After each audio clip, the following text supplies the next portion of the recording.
In our episodes, we discuss cases and topics that might be distressing or disturbing to some listeners. Listener discretion is advised.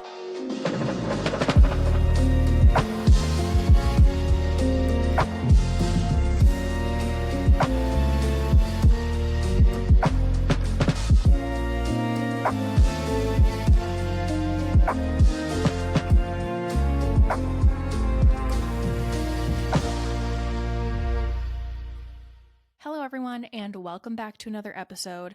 Now, I usually try to just jump right into the case that I plan to cover. I don't like there to be a lot of chit chat, but I did want to take a little bit of time to talk about a show that I watched because the show that I watched is inspiring me covering this case and also the cases that I'm going to cover in the upcoming weeks. So, I watched the Netflix series Adolescence last week, and it was phenomenal. I often go into new TV series without knowing a thing about the genre, what the plot is, and this one was no exception. Now, the show had popped up a couple of times on my social media, and all I really knew about it was that each of the only 4 episodes were shot in one continuous take. I am endlessly fascinated by cinematography, so this point alone drew me in, but the acting and the story itself absolutely hooked me, and I watched all 4 episodes in one sitting. Now, the show Adolescence, it takes place in the UK, and it follows a 13-year-old boy named Jamie as he is arrested in his home on suspicion of murdering a girl that goes to his school. If you don't want to be spoiled on how the series goes, then come back to this episode later, go watch the series, because I'm going to just give a brief synopsis about kind of what the show is about. So the first episode follows the arrest, Jamie being booked at the jail. It follows the chaos of his family trying to figure out what to do and what is going on. And it shows the questioning of the boy by detectives with his father and his lawyer present.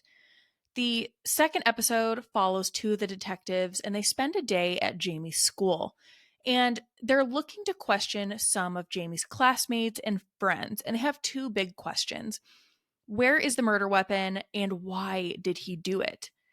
In this episode, we start to see how little investigators know and understand about the culture that these young kids and boys are living in at this school.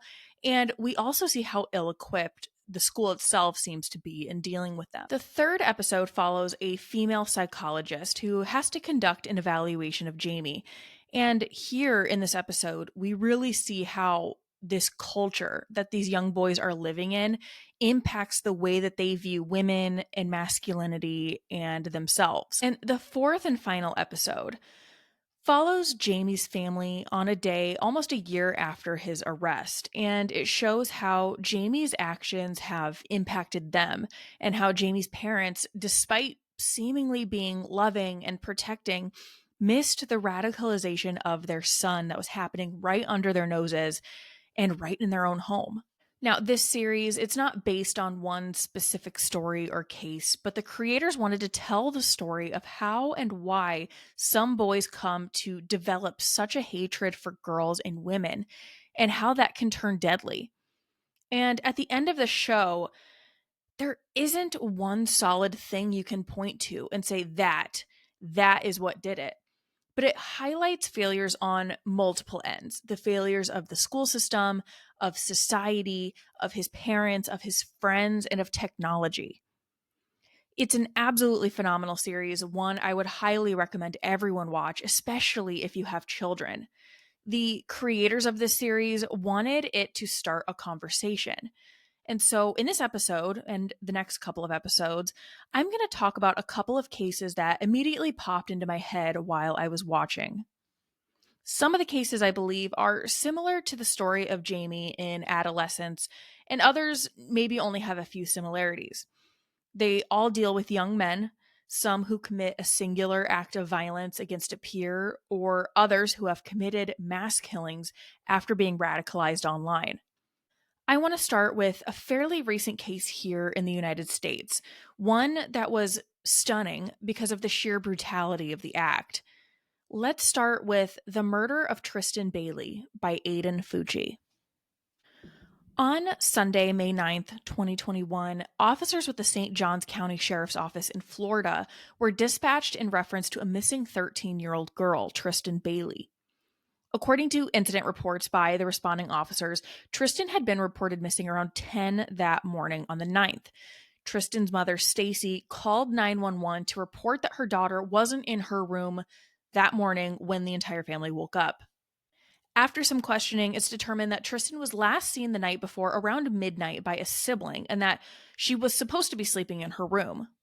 According to the police report, Tristyn's phone was not in the bedroom and any calls went straight to voicemail, and her cell phone and Snapchat locations were all turned off. Stacy relayed during the 911 call that Tristyn didn't seem upset the night before, but had been a little standoffish lately, and that she did go to her room a lot, but she wasn't being treated for any sort of anxiety or depression. She relayed that Tristyn had friends at school that she hung out with, didn't have a boyfriend, at least that the parents knew of, and participated in cheerleading. Now, the investigation started with contacting Tristyn's friends and those in her circle, and very quickly, her movements from the previous night became more clear.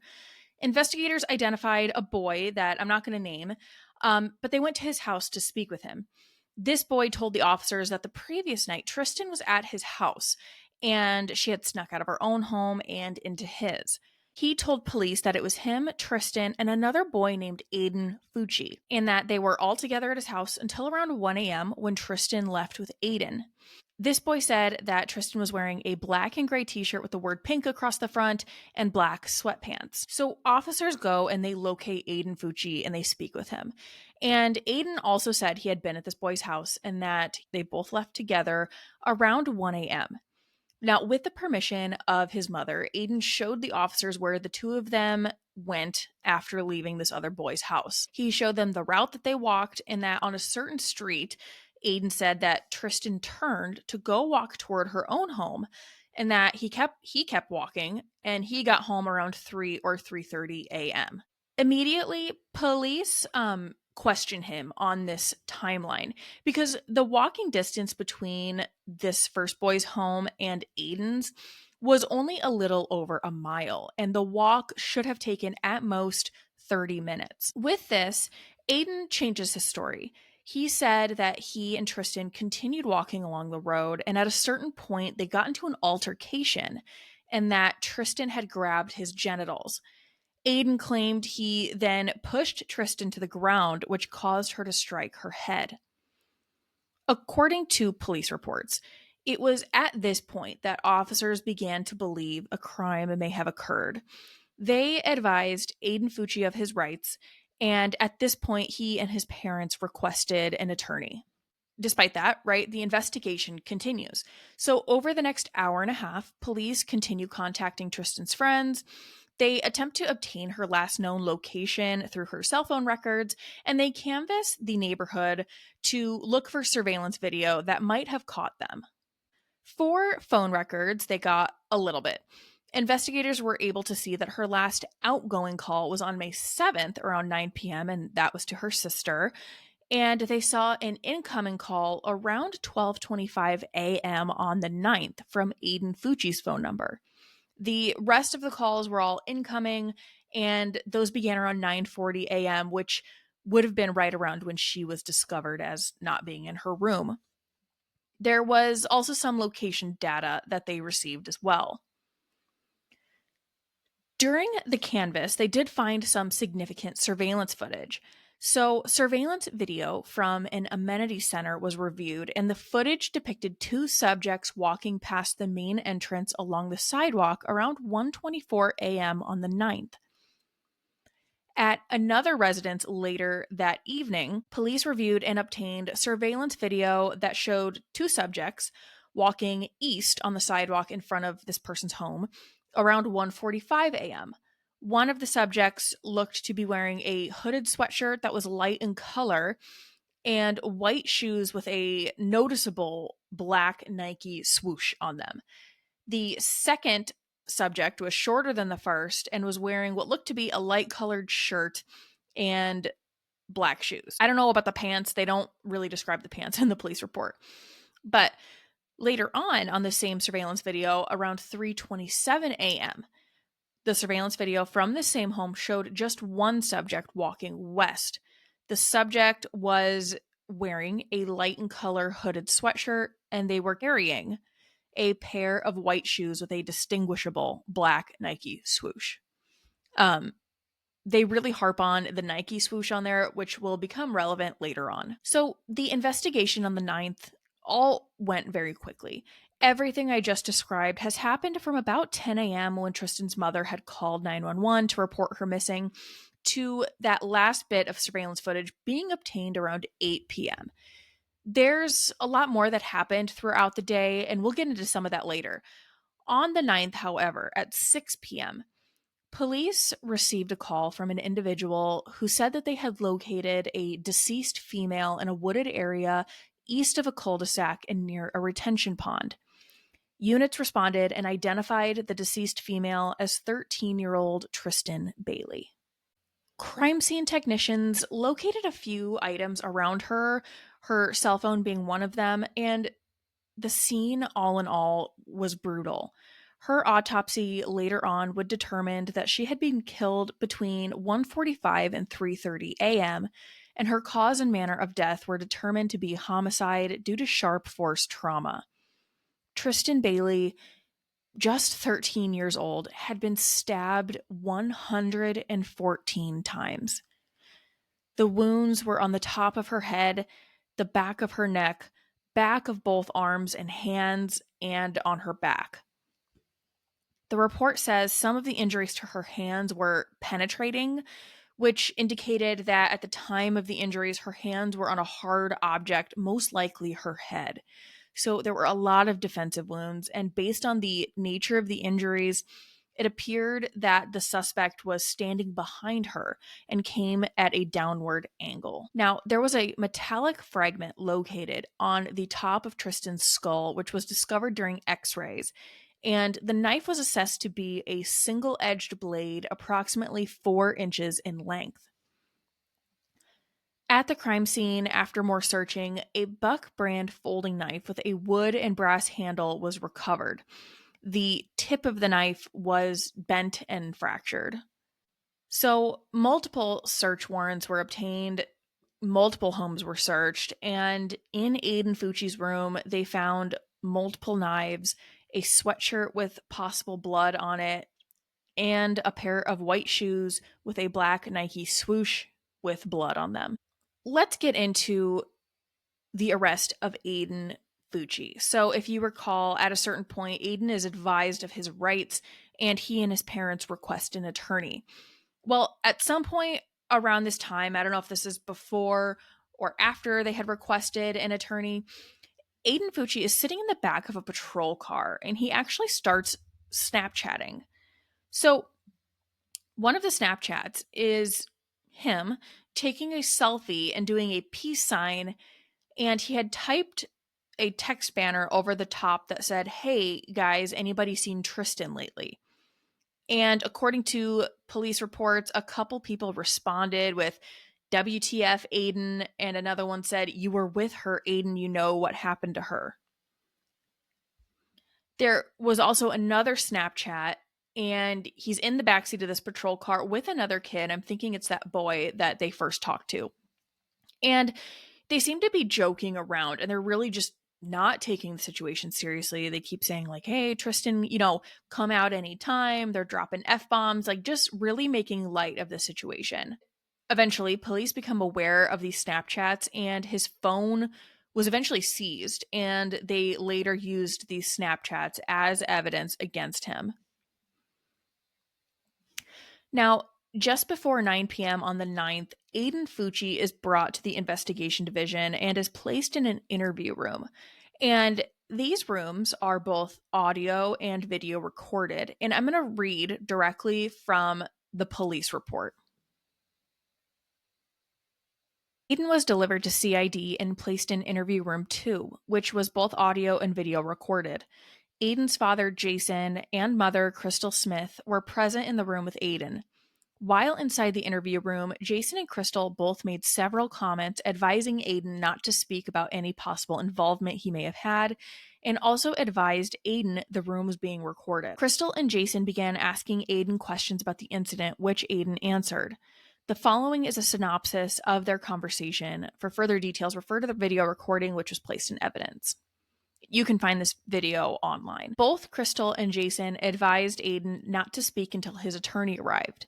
Crystal then advised Aiden the girl, referring to Tristyn, was found in their neighborhood down the main street. Aiden asked, "Is she good?" Crystal responded, "No, she's dead. That's why this is very important. It's all on you now." Aiden responded, "How is it my problem?" Crystal and Jason both advised Aiden he was the last one seen with her.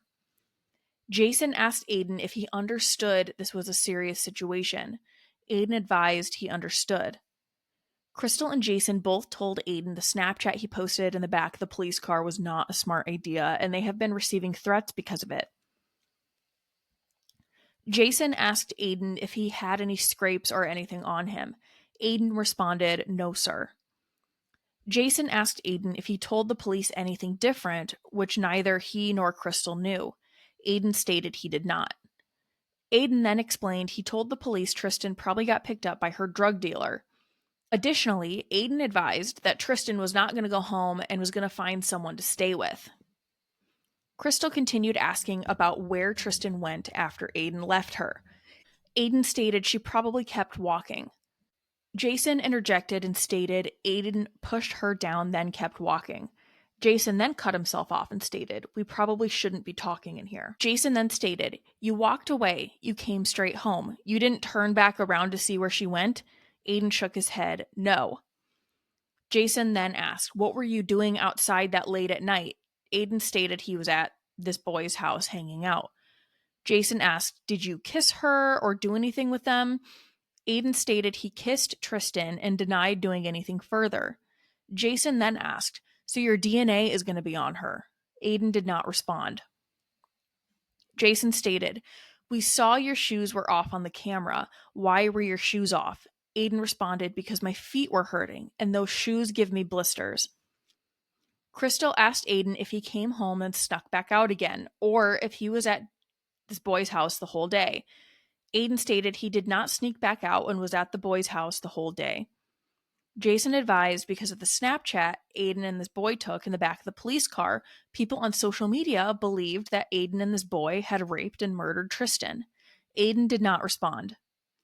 Crystal asked Jason if Aiden was going to be kept at the police. Jason stated he did not know, there was no evidence he knew of, and asked Aiden if he knew of anything he did not know of.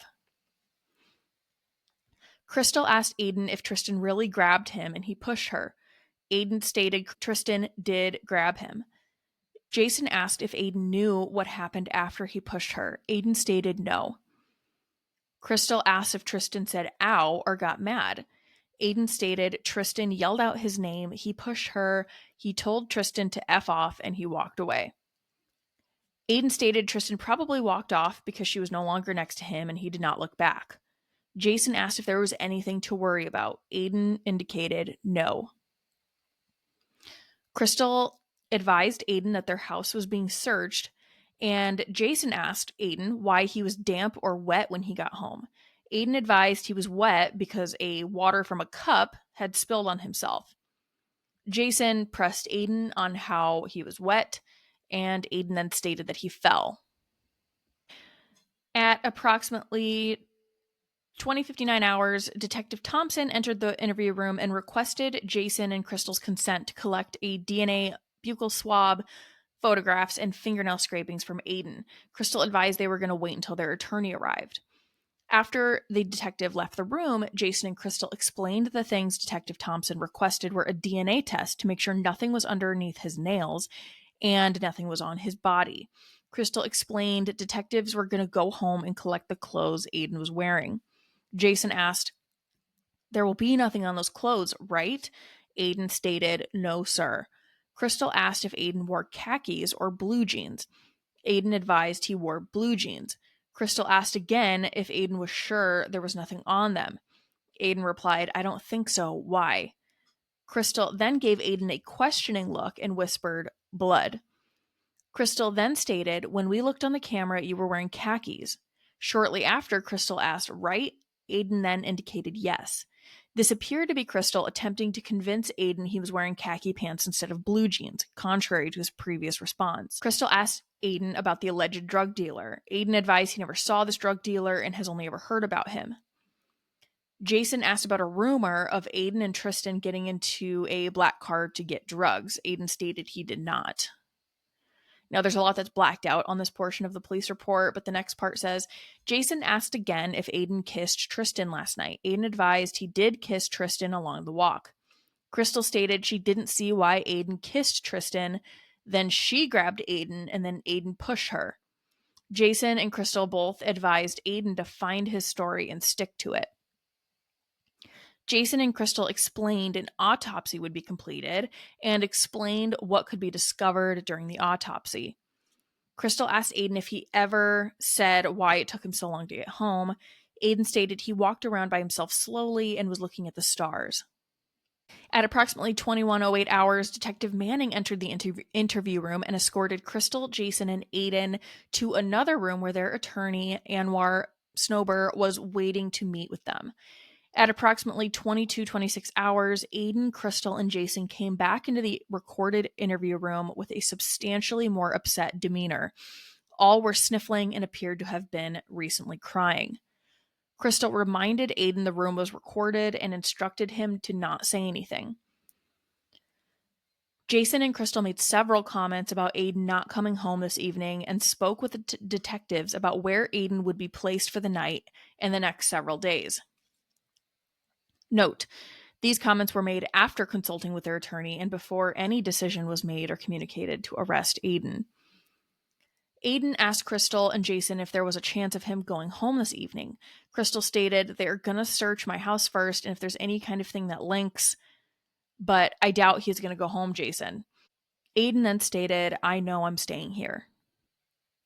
Jason began typing something into an apparent text application on his phone, and Jason and Aiden were observed passing the phone back and forth several times.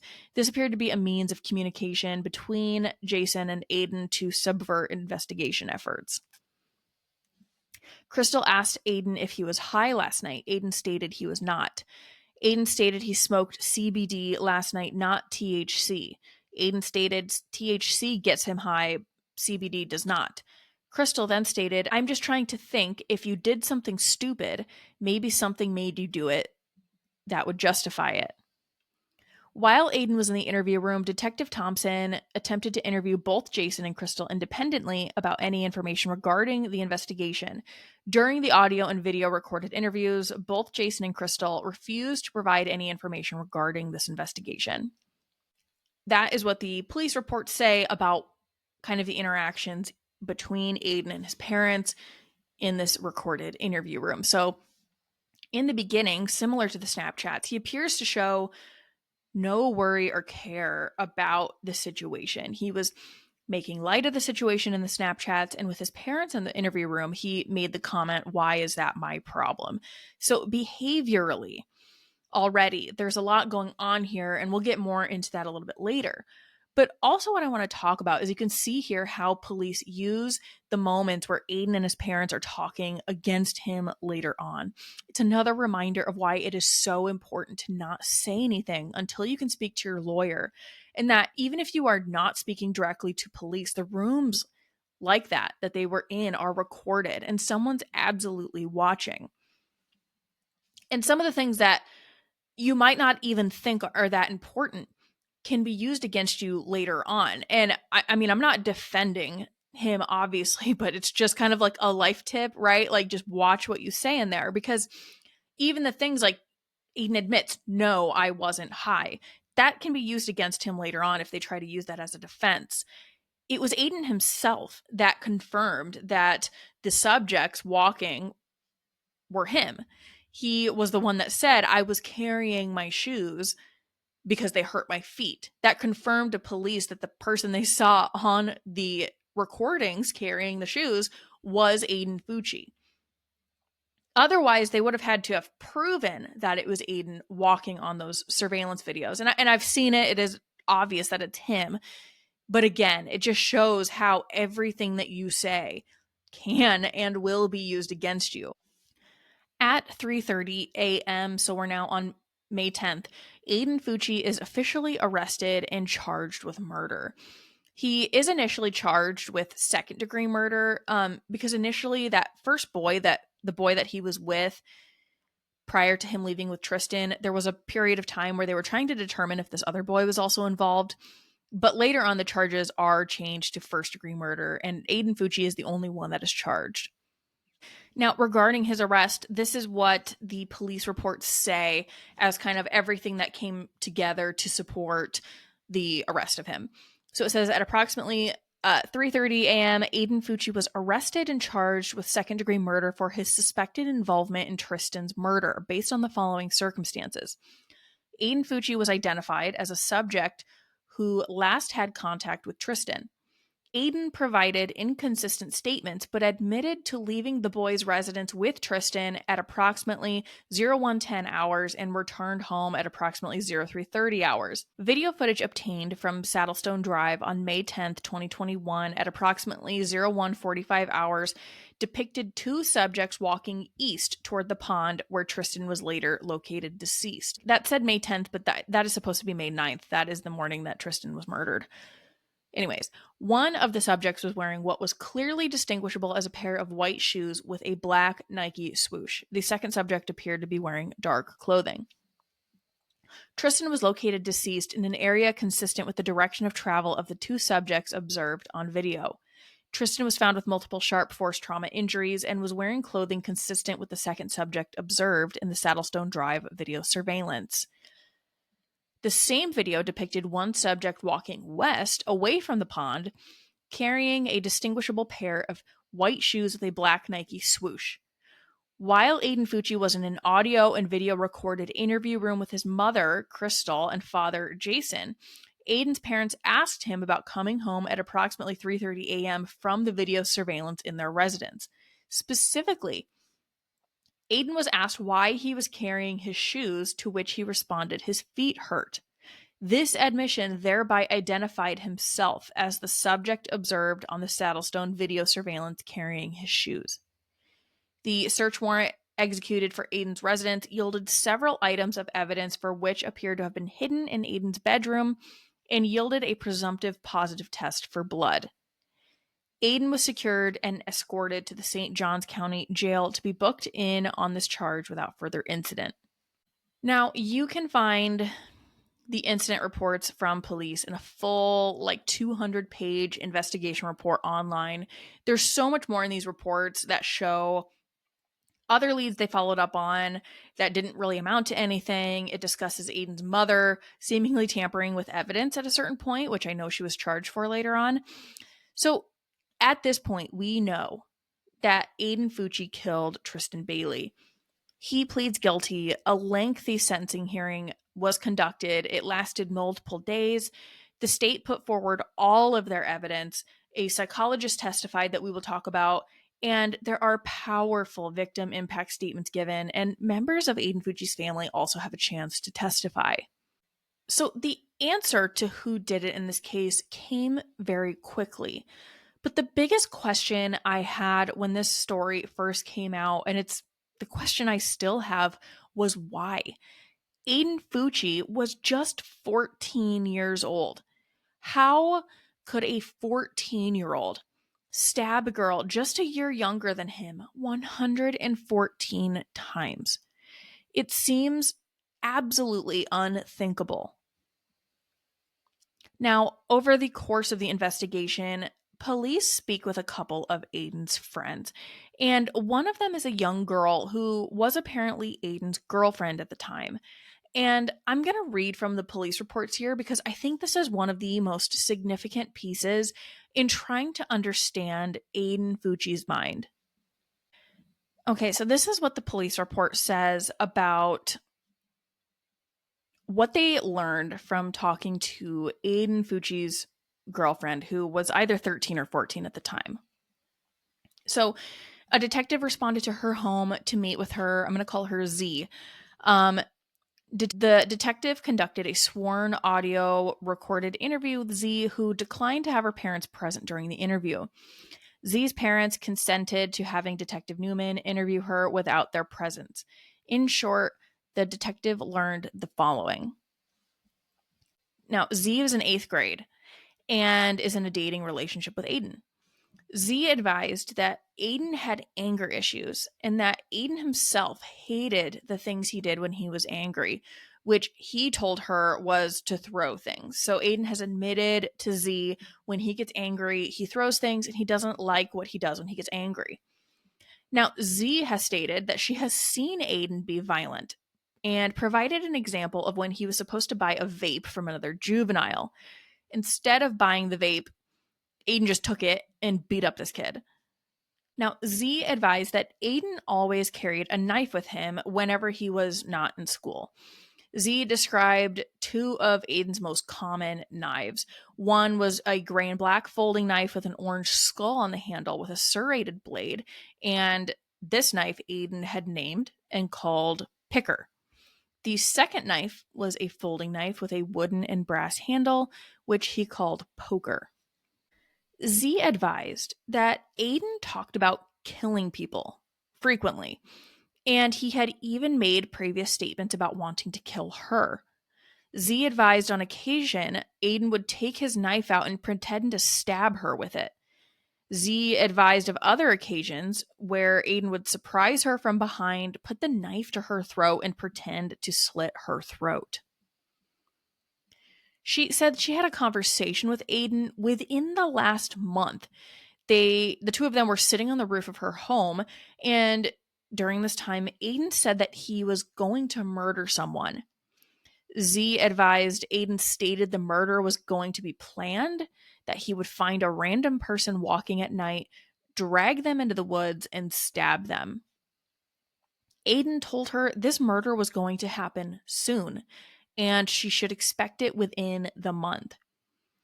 Now, Aiden then claimed he would act innocent after the murder and he would continue killing people. Aiden said he would then run away, make people believe he was dead, and he would continue killing.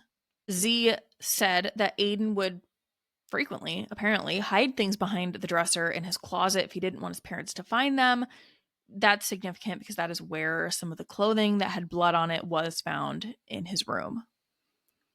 Z advised Aiden would draw graphic pictures depicting mutilated bodies. And Z advised that Aiden claimed to hear voices in his head when he was angry and that the voices would tell him he was worthless and a disappointment, and that the voices would tell him to kill people when he was angry. Z stated Aiden knew something was wrong with him and wanted to reach out for help. This to me is like very significant in trying to answer why he did this.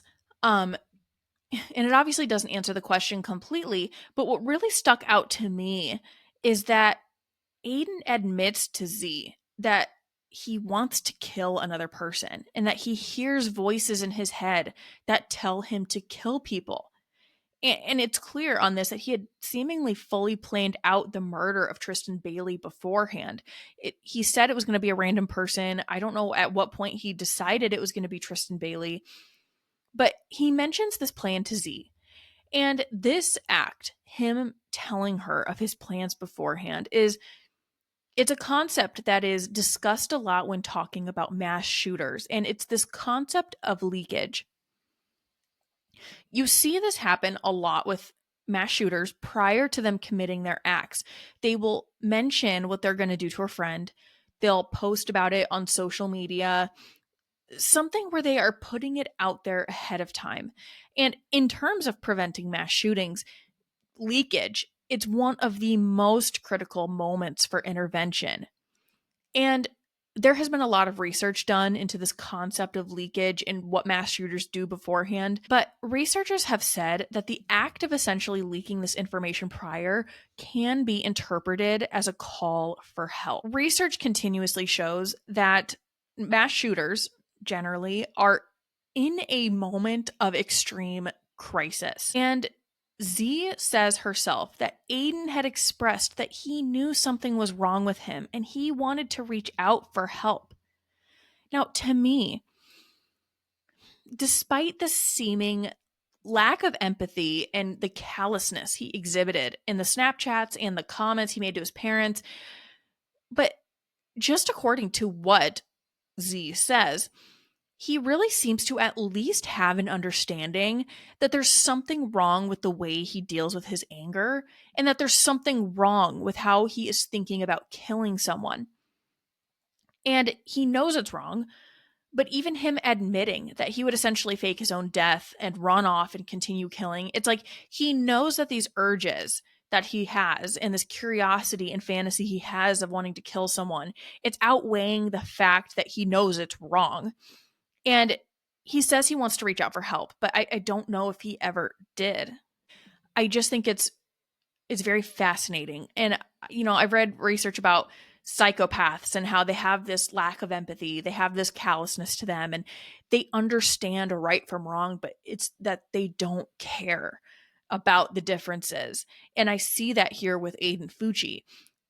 He understands it's wrong. He knows it's wrong. That's why he claims he's going to have to run off and fake his own death, because he knows he can't just kill someone and then go on with his normal life. He understands that. But it's like this urge and this fantasy he has, it's outweighing that. And it's like driving him more than the drive to do good and get help.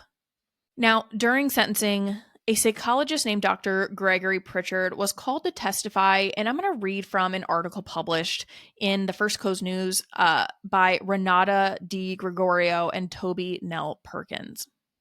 And this article just kind of summarizes the testimony that the psychologist provided. Pritchard's testimony had been the subject of debate just the day before the sentencing began. Fucci's attorney, a public defender, filed a motion to ask that Pritchard not be allowed to testify. Pritchard was not allowed to meet with Fucci before the trial, and the public defender expressed concern that all of the evidence he would mention in his report would reflect prior bad acts Fucci had committed, which she believed should be omitted. But the judge denied the motion and Pritchard took the stand.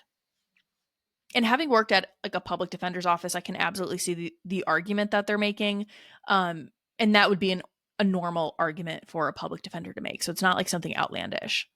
So the psychologist compiled a report based on evidence, including depositions, police reports, reports from while Fucci had been in jail, videos of interviews with people that knew him, academic records, and the infamous Snapchats that Fucci took in the back of a police car on his way to questioning. So he was asked to assess Fucci's age, maturity, intellectual capacity, and general mental and emotional health. The psychologist deemed that Fucci was not noted to be particularly immature during the crime. The only records regarding this question showed that some people reported that he was actually mature for his age. Pritchard also touched on Fucci's home life. There were conflicting reports regarding Fucci's biological father, with his girlfriend testifying that he had told her his dad abused him, while his brother told authorities their father was fantastic. He explained that while in many violent crime cases, the defendant has a background of poverty or abuse, he didn't see that in Fucci's case, pointing out that he was at least having a middle-class upbringing. This is one of the things that I found interesting about the psychologist's testimony, is that he didn't have any direct contact with Fucci. And so you're reading all of these statements from other people. So it's kind of like a he said, she said type of thing. I think Aiden Fucci, his own brother, is saying, well, his father was fantastic. That's just like his experience. It doesn't mean that Aiden Fucci wasn't abused by his father. That's kind of a tough situation. So I think it would be difficult to kind of come to a conclusion just based on all of that. But anyways, moving on with this article. The psychologist denied that Fucci has any kind of intellectual disability, explaining that while he was in ESE, which stands for Exceptional Student Education, records show he was in this program because of poor academic performance. So he didn't have an intellectual disability. He just wasn't good at school, apparently. Fucci was on track to receive a regular high school diploma as opposed to a special education diploma. The article says the main takeaway from Pritchard's report He said Fucci has a poor prognosis for being rehabilitated. He said that Fucci seemed to genuinely be having a good time in the back of the squad car during his Snapchat videos. At the time these videos were taken, only hours had passed since Fucci brutally murdered Tristyn. Pritchard also said that during videos of Fucci interacting with his parents before he was questioned by police, Fucci didn't seem nervous. And so there's this quote. It says, "So he's got this emotional makeup that for me would be clinically very concerning. He's not demonstrating what I would like to see clinically to say, yeah, we have hope for this guy getting better. He's not demonstrating that. So I would say that at this point, his prognosis is poor for rehabilitation." The article goes on. The most striking parts of Pritchard's testimony detailed Fucci's obsession with killing, which has come up again and again in testimony with his girlfriend. The girlfriend told police she and Aiden loved gore and horror movies, but it was pretend, Pritchard explained. Aiden wanted to watch violence in real life and would look up videos of people being beheaded. While one might say this was just a fantasy, Pritchard said fantasy is rehearsal. People fantasize about what they want to do. His girlfriend said Aiden told her he believed it would be satisfying to slit someone's throat. He even often talked about killing her. She said she never believed he would do it, but she did not let Fucci sleep over at her house anymore because he often pointed out how easy it would be to kill her in her sleep. He asked her what she would do if he really did kill someone, and she told authorities Fucci told her he would kill someone this month, and she believed he had said this in May, the month he killed Tristyn. He spoke about records which have been raised in court before, which say that Fucci has been extorting other inmates and even threatened to one, saying, "I'm going to stab you and I can't wait. I'm going to look you in the eye." Pritchard's overall assessment is that Fucci's behavior is extremely unusual and rare compared to his peers. He didn't offer a diagnosis of any kind, but he repeated that he could have done so if he was able to actually meet with Fucci. So his testimony was pretty powerful, I think, and kind of put everything in context. He talked a lot about how, the girlfriend had said, like, yep, we love to watch scary movies, we like gory movies, but the discussions that they would have to her, that she would have the discussions about the gore in the context of that movie. Aiden would take it further and talk about wanting to do it in real life. So it wasn't just discussing horror and films and stuff like that. It was getting too real, and it was very clear that these were real life fantasies that he had. This case is so tragic, and I always want there to be a solid takeaway. I want there to be something that we can look at and say, here's something tangible. Here's an action item, something to look for in the future to hopefully prevent this from happening again. And oftentimes there's not. There's not going to be something tangible that would have stopped it, but there can be little things we can do. There's always something we can learn from these cases. And here, I think potentially having more education for young people on what constitutes normal behavior and ensuring young people have a safe and trusted method of reporting concerning behavior they see in a friend or in a peer or even in themselves. I talked a lot about the concept of leakage and how it relates to mass shooters. There was also a study done about why peers, if they hear these sort of plans for a mass shooting, why they won't report that. And a lot of it is they don't want to get their friend in trouble. I'm sure there's a lot of data out there showing that a lot of the times people will make these threats. They're kind of empty threats for whatever reason. Kids are like joking about it. I don't know why. That's probably a subject for another podcast episode, but they don't want to get the friend in trouble. And so what you do with that information is also really important.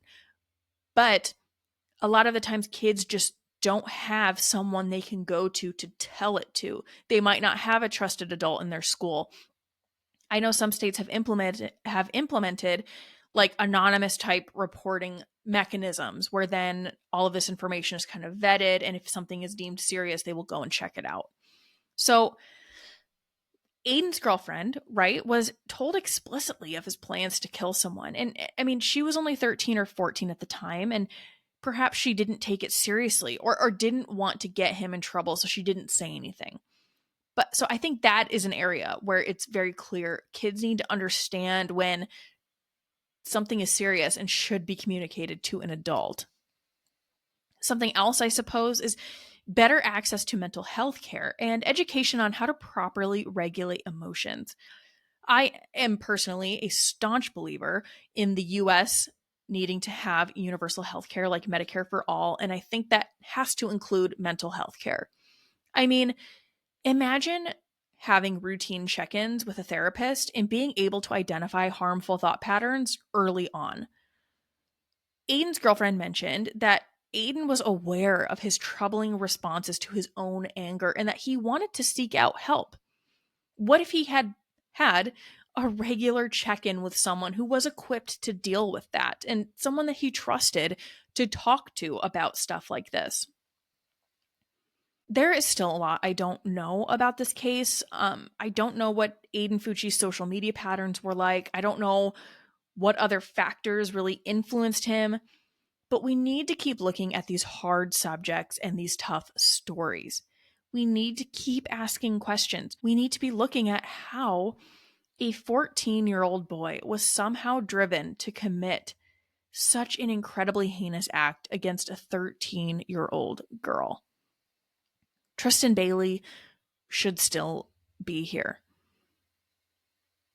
And I will end on this clip from Aiden's sentencing. It's a longer one. I think it's like 8 minutes long, and it's pretty emotional, but I think it's worth a listen. We will see you next week with another case.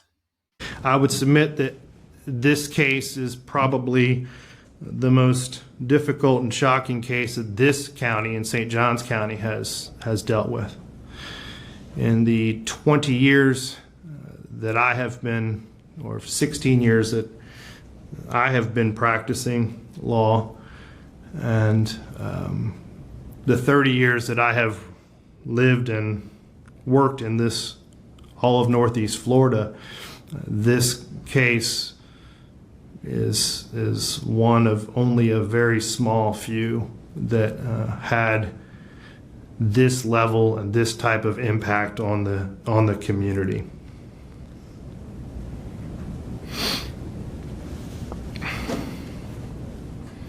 This court gives this factor great weight. As to the last two remaining factors, the effect, if any, of immaturity, impetuosity, or failure to appreciate the risks and consequences of the defendant's participation in the offense, and the effect of the crime,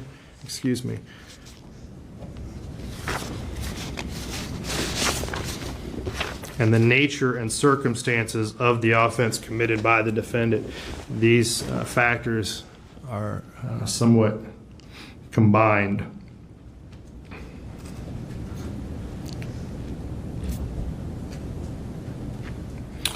"114 stab wounds, 49 defensive wounds, 35 wounds to the head and neck, 29 to the back and shoulder, and 6 fatal wounds." This court has reviewed and seen more than its fair share of autopsy photos. The autopsy photos in this particular case were particularly difficult.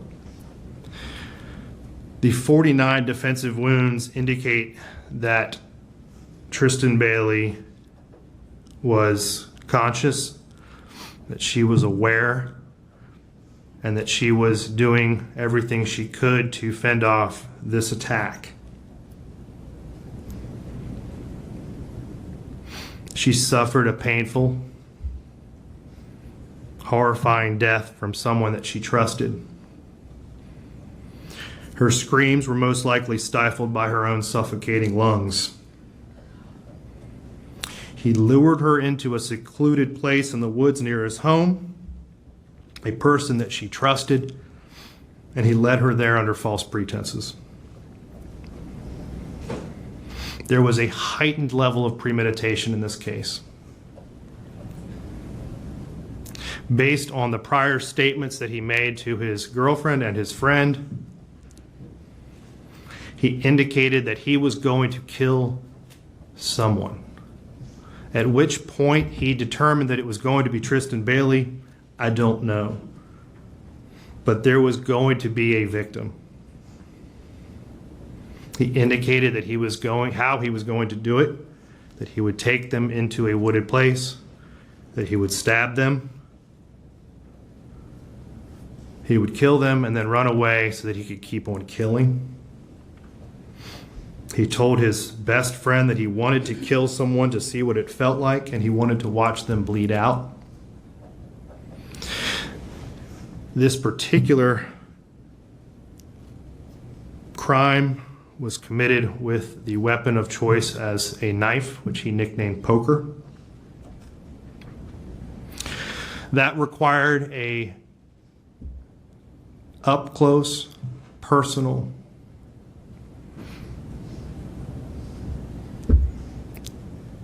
type of murder that is rare. It's unique.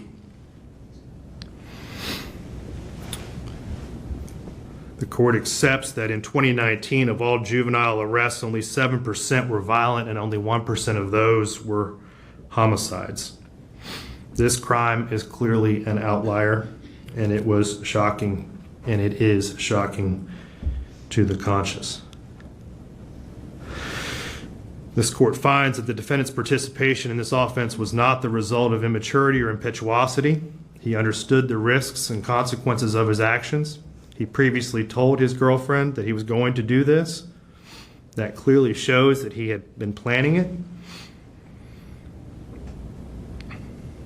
He attempted to cover it up by disposing of the murder weapon and throwing it into a lake.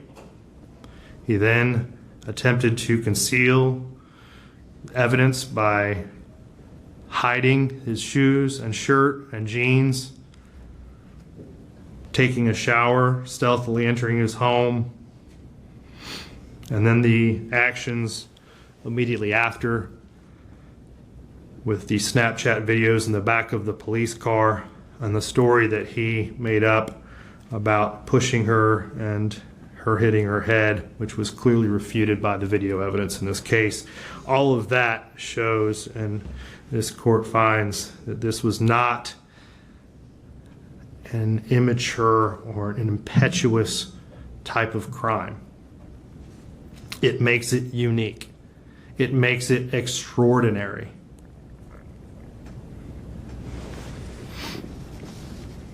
What is also very troubling is that this crime had no motive. This was not done out of greed. It was not done in retaliation, retribution, or revenge. It was not a crime of passion. It was not a crime that was committed because he felt rejected by her. It was not done in a fit of uncontrollable anger. There was no reason. There was no purpose. It was done for no other reason than to satisfy this defendant's internal desire to feel what it was like to kill someone. It was committed in a cold, calculated, and premeditated manner without any pretense for moral or legal justification, and it was heinous, atrocious, and cruel. This factor and this factor alone makes this case and this defendant more than just unique. It is for this reason and all of the reasons previously stated that leads this court to the conclusion that there is only one appropriate sentence in this case. Mr. Fucci, if you and your attorneys would please rise. Counsel, is there any legal reason why this court cannot impose sentence at this time? No, sir. Mr. Fucci, having entered a plea of guilty to the crime of first-degree murder, I adjudicate you guilty of the premeditated first-degree murder of Tristyn Bailey. I sentence you to life in prison. Because of your age, you are eligible for review of the sentence in 25 years. I order the Department of Corrections to notify you when you are eligible to apply for your review hearing. Madam Clerk, if you will please impose the minimum fines and court costs. Mr. Fucci, you have 30 days to appeal the legality of this court's sentence. If you wish to appeal but cannot afford an attorney, one will be appointed for you. You will be taken back to the Duval County Jail and then transported into the Florida State Prison System. We are adjourned. Thank you for listening to this episode of Cardinal Crimes. If you enjoyed it, please consider subscribing, giving us a 5-star review wherever you get your podcast, and sharing this episode with others. You can find us on TikTok, YouTube, and Instagram with the handle @CardinalCrimes, and you can send us any case suggestions, questions, or topics you would like covered there or to our email, cardinalcrimes@gmail.com. Until next time, friends, take care of each other and take care of yourself.